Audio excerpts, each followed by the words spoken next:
Welcome to our short series to mark the 12 days of Christmas from Chelmsford Wood Baptist Church. We're doing a short film every day at 12 o'clock just to mark each day of the season. So here's today's.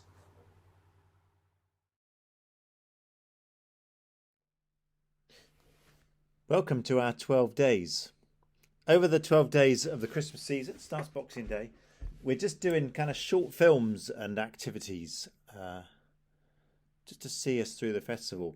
And after Christmas, everything gets a bit mundane, doesn't it? You take the lights down. It's kind of the harsh light of day. Look, this is what this place looks like when it's not in its glamorous studio mode.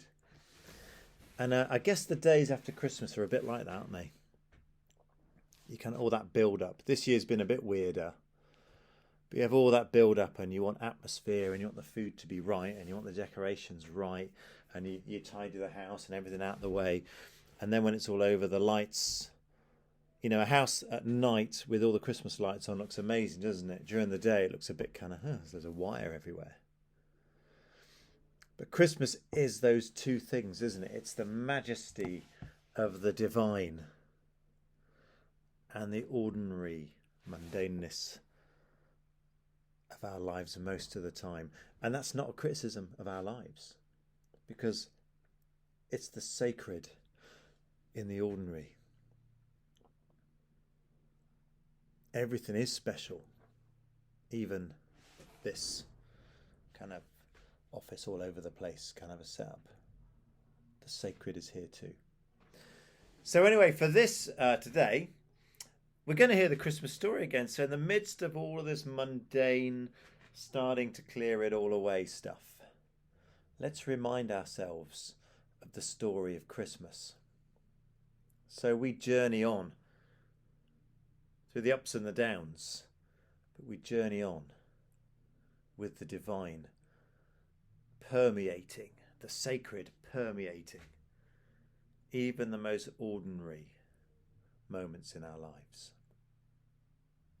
Because Emmanuel, God, is with us. I'm going to read the Christmas story. I'm going to read not all of it. So some of the people that you see in the Christmas story aren't going to appear yet. Because Christmas is a funny old season. Because what we've done, well, mainly the shops, to be honest. Let's not beat around the bush here. We've mushed everything together into one day. But actually Christmas is meant to be a massively big festival. That the 12 Days of Christmas song, which I'm sure you all know, isn't before Christmas. Christmas starts on Christmas Day. As we just saw outside, we're in the season of Advent. We're waiting for the party to start. And it starts on Christmas Day. So I'm going to read you the first part, but we won't get all the way through it. I might record the second part and then you can watch that if you want. At some other point. Anyway, here we go. Everything was ready. The moment God had been waiting for was here at last. God was coming to help his people just as he promised in the beginning. But how would he come? What would he be like? What would he do? Mountains would have bowed down. Seas would have roared. Trees would have clapped their hands. But the earth held its breath. As silent as snow falling, he came in. And when no one was looking, in the darkness, there he was. Now there was a young girl who was engaged to a man named Joseph. Now Joseph, if you know your Old Testament, Joseph was the great grandson of King David, who was a great hero. And in fact, the other week, at Windy Arbor School, I told the story of David and Goliath. It's that David. One morning, this girl was minding her own business when suddenly a great warrior of light appeared right there in her room. He was Gabriel, and he was an angel, a special messenger from heaven. When she saw the tall, shining man standing there, Mary was frightened. "You don't need to be afraid," Gabriel said. "God's very happy with you." Mary looked around to see if perhaps he was talking to someone else. "Mary," Gabriel said, and he laughed with such gladness that Mary's eyes filled with sudden tears. "Mary, you're going to have a baby, a little boy. You'll call him Jesus. He's God's own son. He's the one. He's the rescuer. The God who flung planets into space and kept them whirling around and around. The God who made the universe with just a word. The one who could do anything was making himself so small and coming down as a baby. Wait, God was sending a baby to rescue the world? But it's too wonderful, Mary said, and felt her heart beating hard. How can it be true? Is anything too wonderful for God? Gabriel asked. So Mary trusted God more than what her eyes could see, and she believed. I'm God's servant, she said. Whatever God says, I will do. Oh, there's a picture there. I should have shown you that. There, look. Do you like a picture? See, sometimes people think as you get older, you don't need pictures anymore, but I think you do. All these grown-up storybooks where there's no pictures, just put some pictures in. Sure enough, it was just as the angel had said. 9 months later, Mary was almost ready to have her baby. Now, Mary and Joseph had to take a trip to Bethlehem, the town King David was from. But when they reached the little town, they found every room was full, every bed was taken. Go away, the innkeepers told them. There isn't any place for you. Where would they stay? Soon, Mary's baby would come. They couldn't find anywhere except an old tumble-down stable, so they stayed where the cows and the donkeys and the horses stayed. Cool. Look, there's the baby there. And there, in the stable, amongst the chickens and the donkeys and the cows, in the quiet of the night, God gave the world this wonderful gift. The baby that would change the world was born, his baby son.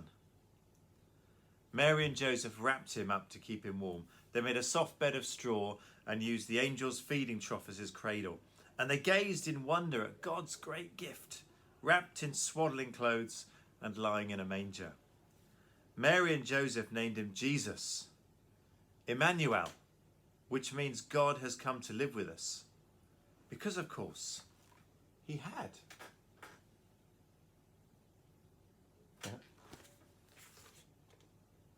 That same night, amongst the other stars, suddenly a new star appeared. Of all the stars in the dark, vaulted heavens, this one shone clearer. It blazed in the night and made the other stars look pale beside it.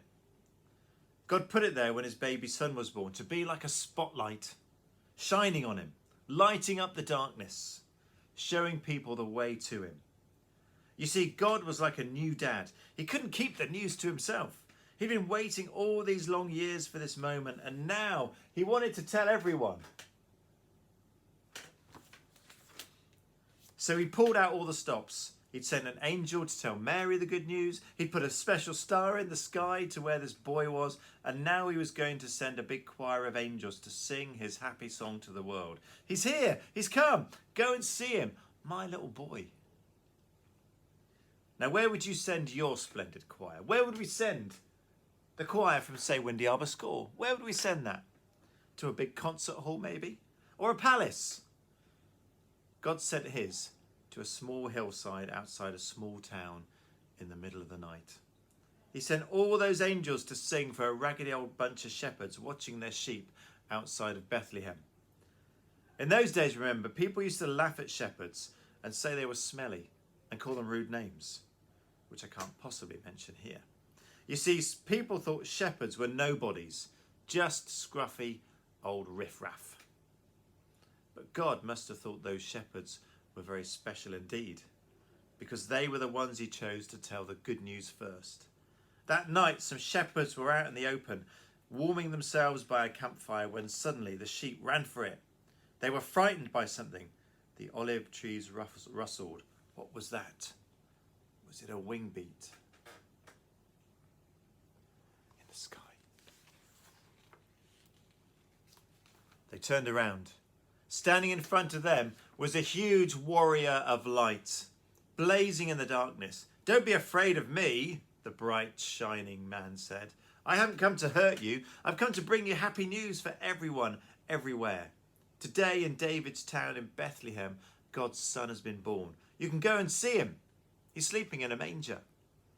Behind the angel they saw a strange glowing cloud, except it wasn't a cloud. It was angels. Troops and troops of angels armed with light, and they were singing a beautiful song. Glory to God. To God be fame and honour and all of our hurrahs. Then as quickly as they appeared, the angels left. The shepherds stamped out their fire, left the sheep, raced down the grassy hill, through the gates of Bethlehem, down the narrow cobbled streets, through a courtyard, down some steps, past an inn, round a corner, through a hedge, until at last they reached a tumbled down stable.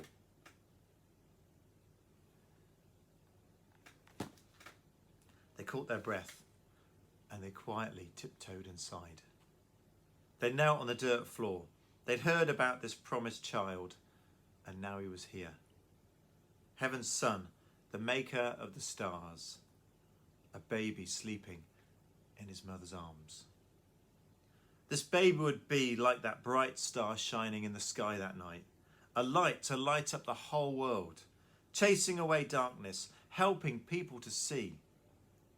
And the darker the night got, the brighter the star would shine.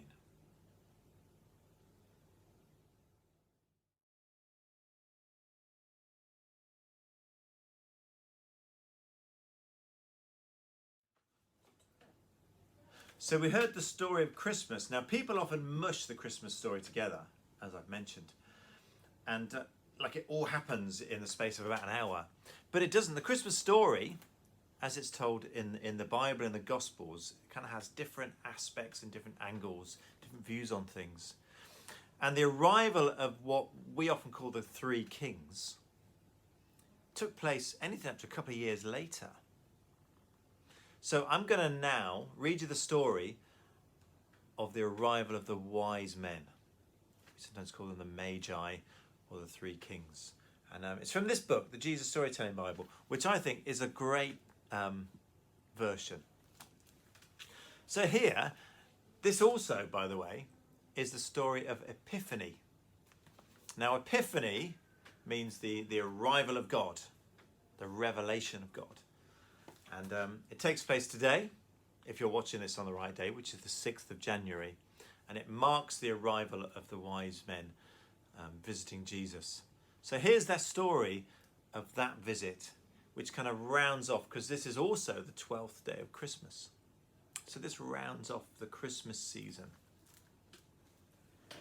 Far away in the east, 3 clever men saw the very same star that had been shining in Bethlehem. The star that God had put in the sky when Jesus was born. And they knew it was a sign. A baby king had been born. They'd been waiting for this star. They knew it would come. "He's here," they shouted. "He's here." And I'm sure if you'd been there, you would have heard them laughing and dancing and singing until the sun came up. There they are. At dawn, they packed up their camels and wrapped gifts for the baby. They brought their most precious treasures of all, frankincense, gold, and myrrh. Special, sparkly, lovely smelling, gleaming things, just right for a king. The 3 wise men, actually, if you'd met them, you'd thought they were kings because they were so rich and clever and important looking, set off. They rode their camels across endless deserts and up steep, steep mountains. Down into deep, deep valleys, through raging rivers and over grassy plains.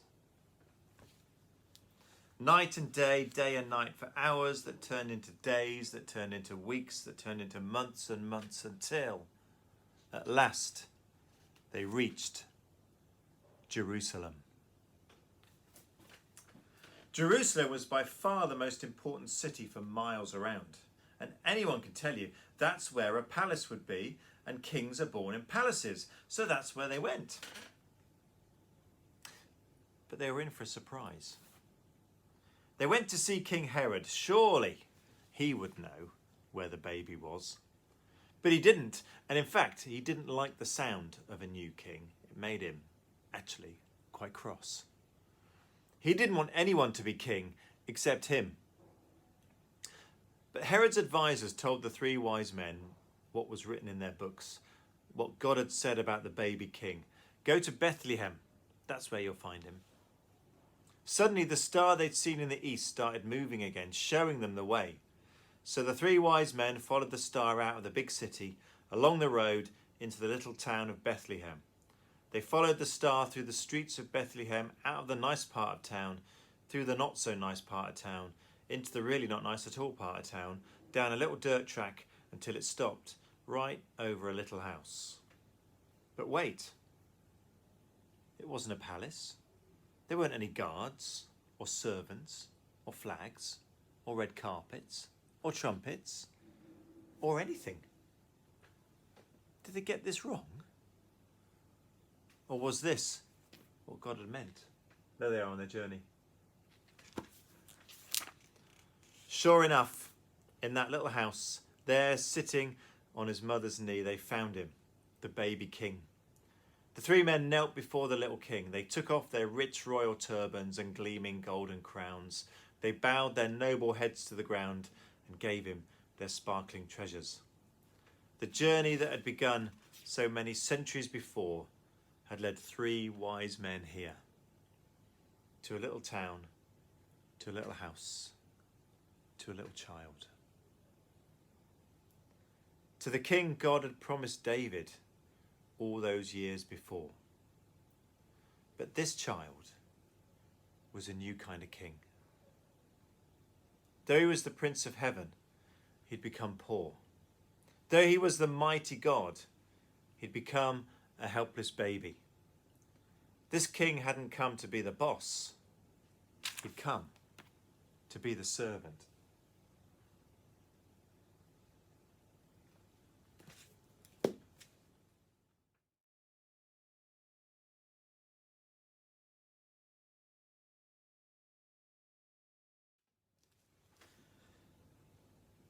What a great story. I love the story of the wise guys.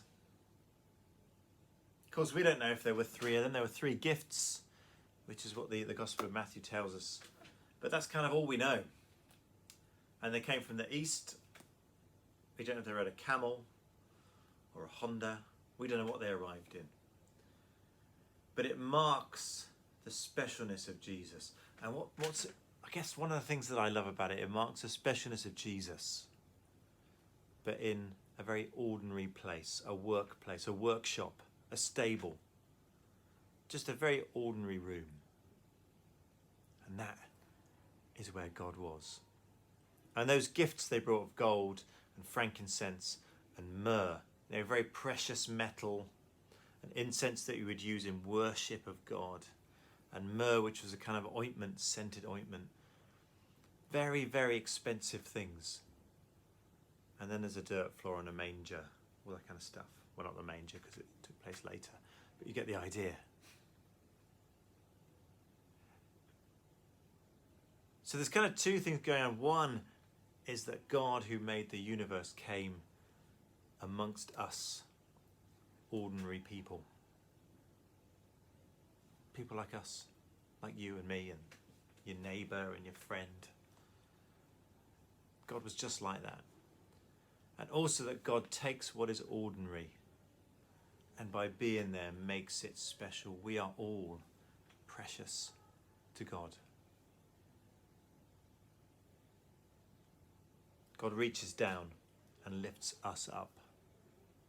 So you're important, you are noticed, and you are loved by God. And this season marks that, the amount that God loves us when he comes to be with us. Emmanuel, God is with us. Be loved and be blessed, and happy last day of Christmas.